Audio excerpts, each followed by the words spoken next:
extraordinary organizations are made up of a whole bunch of people who are going through extraordinary efforts to grow. They're developing themselves. They're growing. They're sharpening. They're working on new habits, new disciplines, new thinking.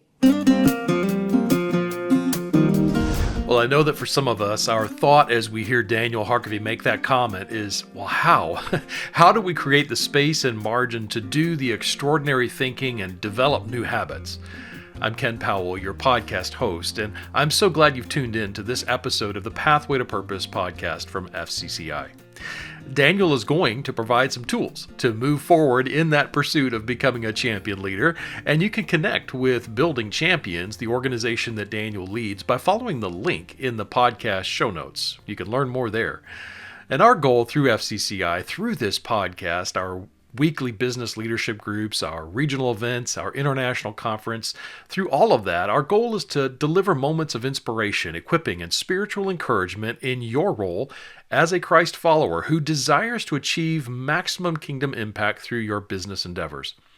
Well, Daniel delivered this compelling message at an FCCI conference, and we'd be thrilled if you'd consider joining the FCCI family of company owners and leaders at this year's conference in Lake Tahoe. That's September 15 through 18.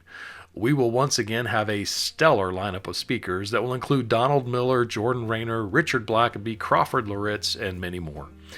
Well, here is Daniel Harkavy for part 2 of this message, The Anatomy of a Leader.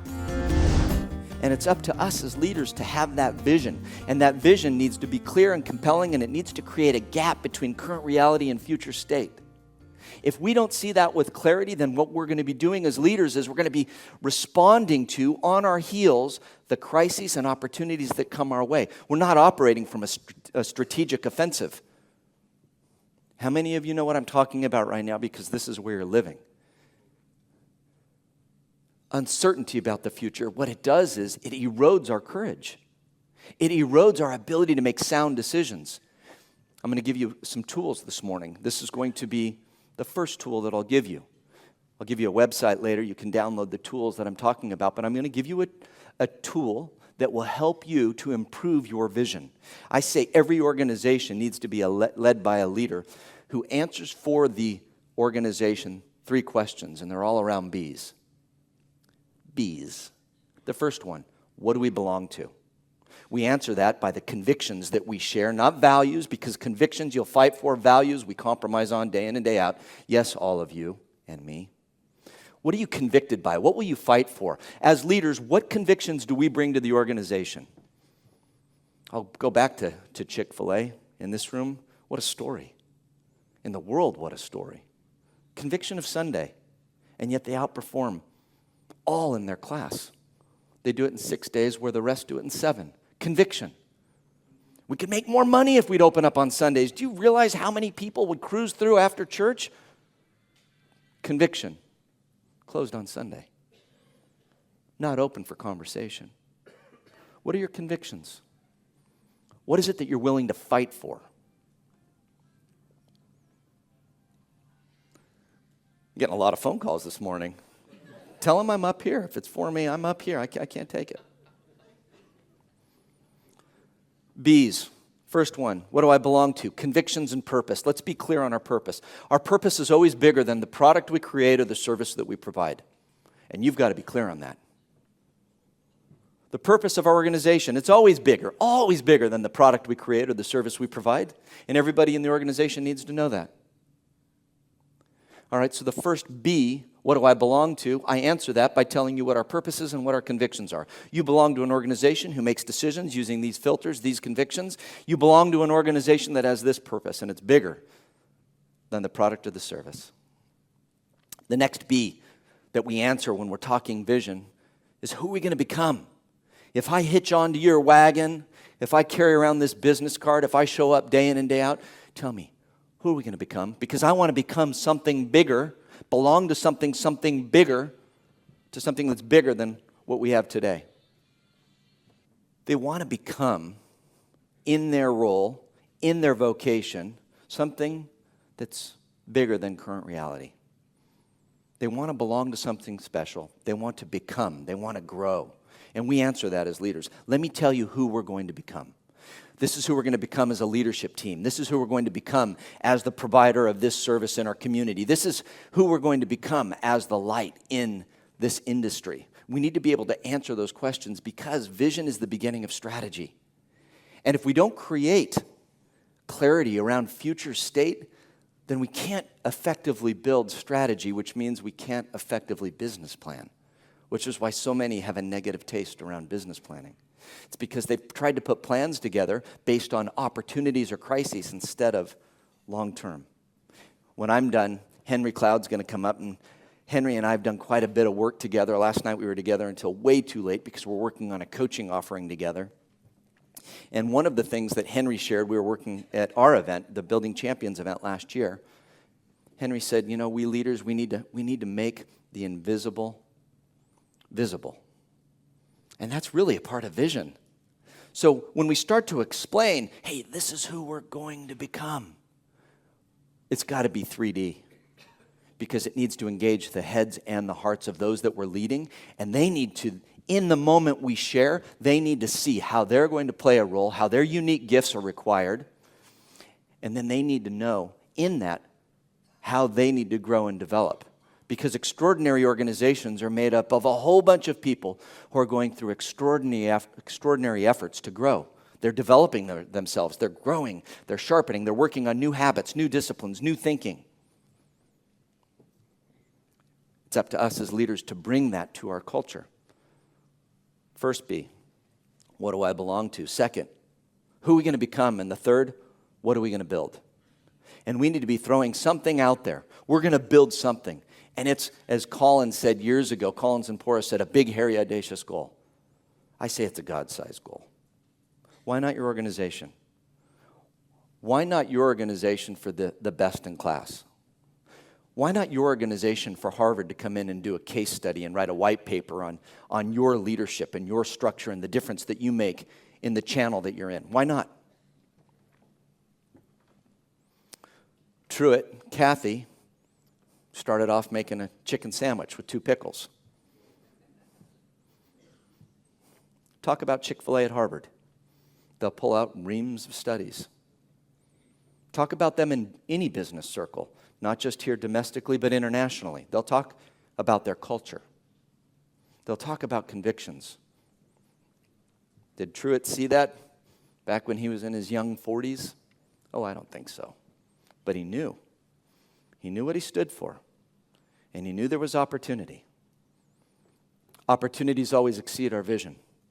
So, your perspective, the first current reality, the second future state. When we can see it and it compels us, does your vision excite you? Really important. Does it excite you? Does it cause you to wake up 15 minutes earlier? Does it cause you to roll up your sleeves, take risk? Does it cause you to invest in yourself? Because today you don't have what it takes, but you've got a strategy to grow so that tomorrow you will have what it takes. Is your vision compelling and is it clear? So clear we can build plans from it. If we've got those two perspectives, current reality and future state, we've now created a chasm. There's a gap between today, 2014, and what we see for ourselves in 2020. You with me? What do we do about that gap? Third perspective. We need to close the gap. Midterm. What is it that we can create that will cause us to rally, all of us to rally around an important goal, a critical monument that we can accomplish over the next 12 to 18, maybe 24 months? It will require all of us to create special teams and to have incredible focus on an opportunity to really accelerate our businesses over the midterm. And when we do so, we will be closing the gap between current state and that big, long future state. I love what Patrick Lencioni says in his most recent book, for sure, The Advantage. He calls it the thematic goal. And are you familiar with the thematic goal and defining objectives? Anybody in the room? A couple of you. Huge opportunity. Patrick's a gifted brother. And the thematic goal is just a straight one-page tool where together we come around this goal. And like I said, midterm. It requires all of us to do what we do in our daily jobs with excellence. So accounting, sales, technology, manufacturing, quality. We need to do everything, our standard operating objectives. But then we have to create a few defining objectives, these 3 to 4 things that are going to be above and beyond how we operate. And when we do these things, we will hit our thematic goal, that rallying cry, that midterm goal.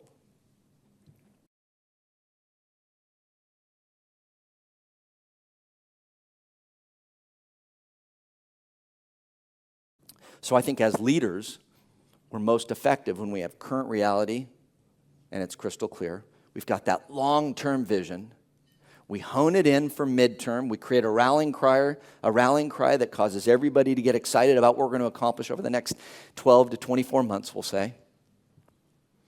Those are the 3 perspectives that we have so far.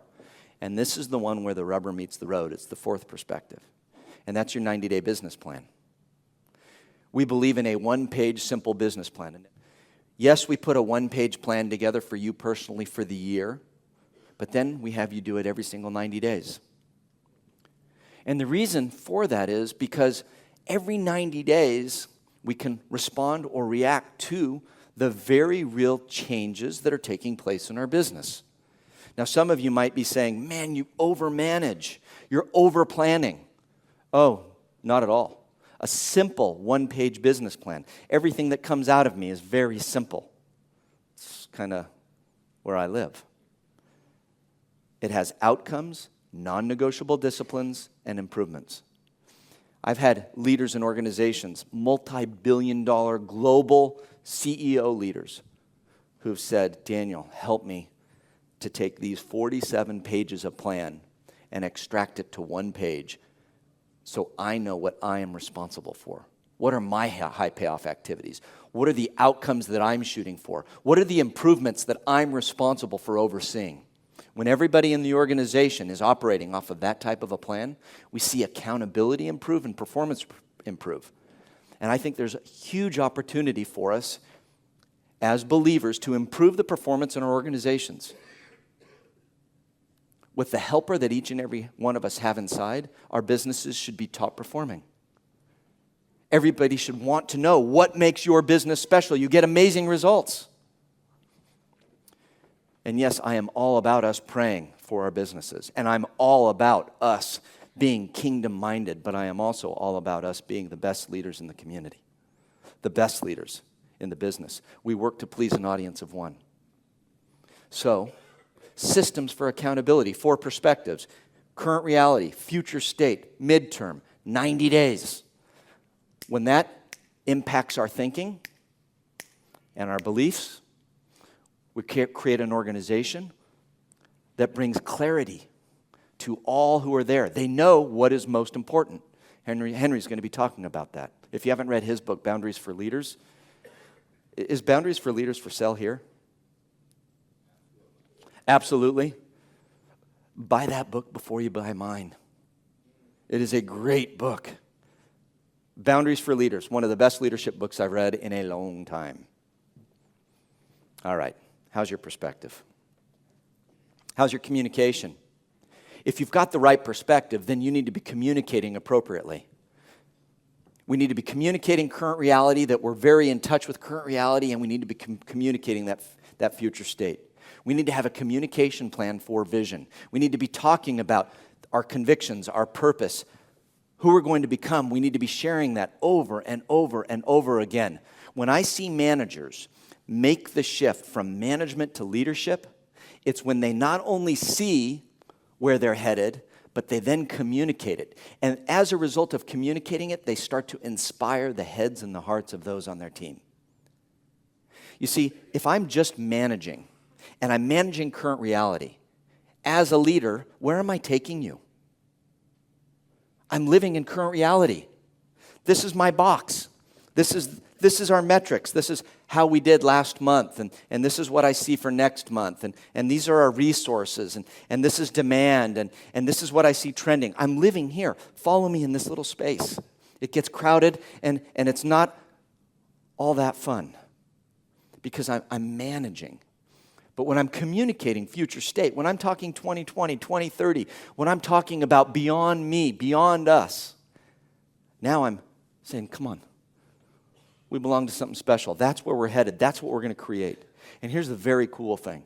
In the last 2 decades, as I've had the opportunity to work with thousands of people like you, thousands of business leaders, I can tell you that there has been only one time, and I can remember it as clear as day, where an individual told me the business that he was in, and I could not connect it to a greater purpose. I could not connect it to a community reality that would engage the heads and the hearts of those on the team.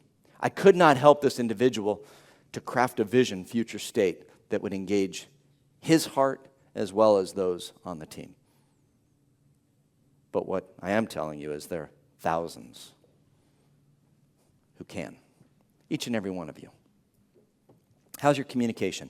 Are you communicating current reality? Are you communicating that future state? And then let's bring it down to the very real, show me he is real request that our teammates have of us. Do we communicate that each and every asset that walks through our doors, all those created in God's image, do we communicate that they are truly divine?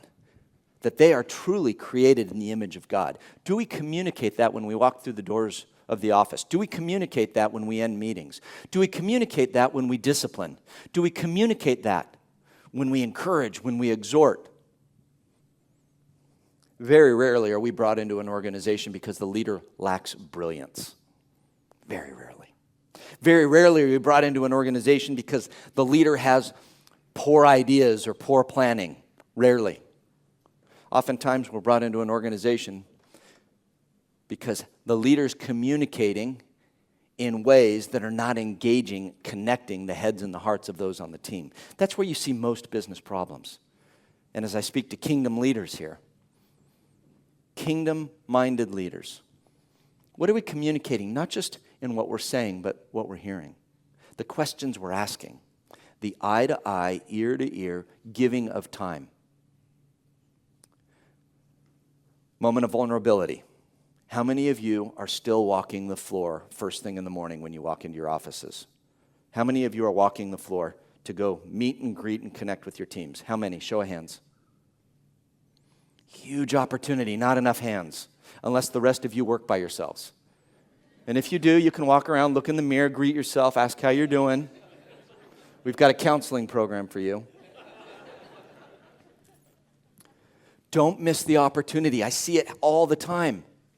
What's your strategy for communicating that the people that chose to come into the parking lot, chose to walk through your doors, they're the asset? How are we greeting them? If you're buying the lie that you're the most important one in the company, oh, it's a lie.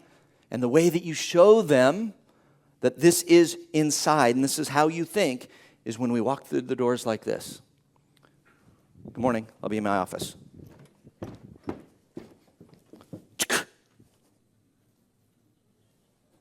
I hope that's not how you're leading.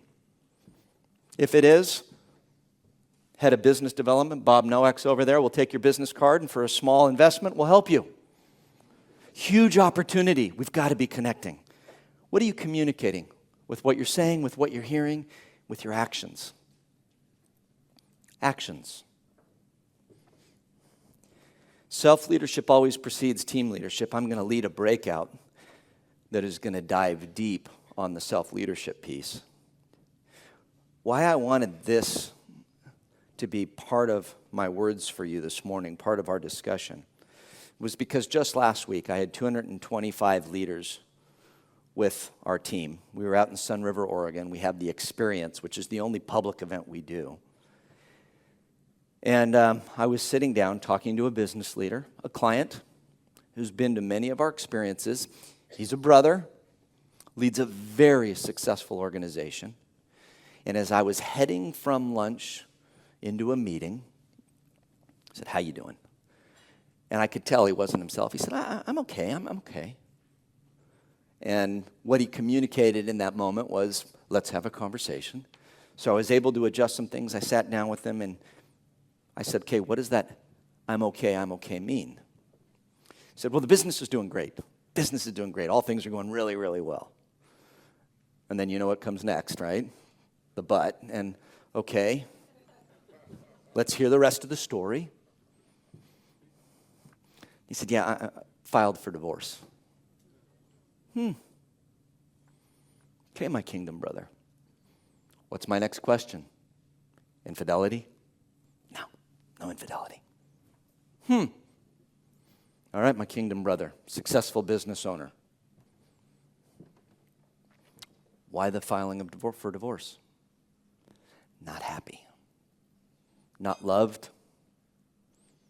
Not intimate as husband and wife. I can tell this story for countless couples, for countless kingdom-minded leaders. Our actions, not just in how we lead and manage, but in how we live, they're going to tell the story. Our actions, are they showing the world He is real? Our actions and what we say, what we do, when we walk through the office, when we talk about our spouses. I was with a kingdom-minded leader probably 15 years ago, a brother that loves the Lord. His assistant walks into the office. We're going to have our meeting. He reaches into his drawer and he grabs a handful of coins. And he barks at her and he says, go down and get us a cup of coffee and a croissant. If there's anything left, get something for yourself. And he just drops this handful of coins. Maserati driving, multimillionaire. Show me He's real. What is it in our actions that aren't in alignment with our beliefs, that are not in alignment with our thinking? Because you know what? They're watching us. No more words. I'm a fan of the tracts. Please do not hear this poorly. Tracts were really critical in my journey from Judaism to the Messiah, getting a tract. But you know what? That's the beginning. And in the end, it's who you are. Is He showing up? And is He real in our actions? Our actions with our kids, our actions in the community, our actions with our customers. How do we talk about pain in the butt customers? Our team's listening. Oh no, he's calling, I'm in a meeting. What are you communicating? Do we have divine appointments or do we not? Do we take our customers for granted? Our actions. Self-leadership always precedes team leadership. The tools that I want to give to you, the vision tool for sure, the one-page business planning tool, you do it for a year, and then you do it in quarterly increments.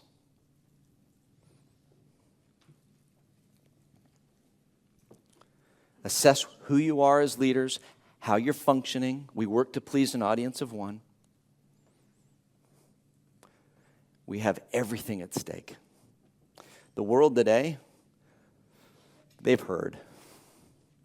And what they're looking for are leaders like you and for me in our businesses, in our marriages, in our families, in our communities, outside the walls of our happy place on Sunday morning. Show me He's real. What a huge opportunity and privilege we have. Business leaders are respected leaders in the community. The world looks at a successful business leader, and there are privileges that come with being a successful business leader. You know something.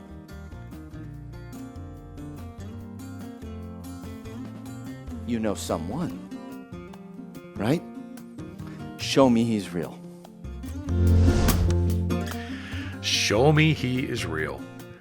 Just this morning, that very idea was part of an FCCI business leadership group that I facilitate, as some of the members from Nigeria were sharing about the complex issues they face with business leaders and politicians declaring they are Christians, but then living for self-aggrandizement, self-glorification, and all the while destroying the potential for others to achieve success due to the eroding of social stability and trust. But don't we all face those issues, not just in Nigeria? Daniel Harkavy is absolutely correct that our society is crying out for leaders to actualize the Christian faith that Jesus demonstrated for us all. Well, if we can serve you toward that end, please reach out to us here at FCCI. That's fcci.org. We'd be honored to have your participation in a business leadership group or at an event locally where we strive to encourage and equip your desire to transform the world through Christ. Thanks for listening, and may God encourage your journey as you lead a company for Christ.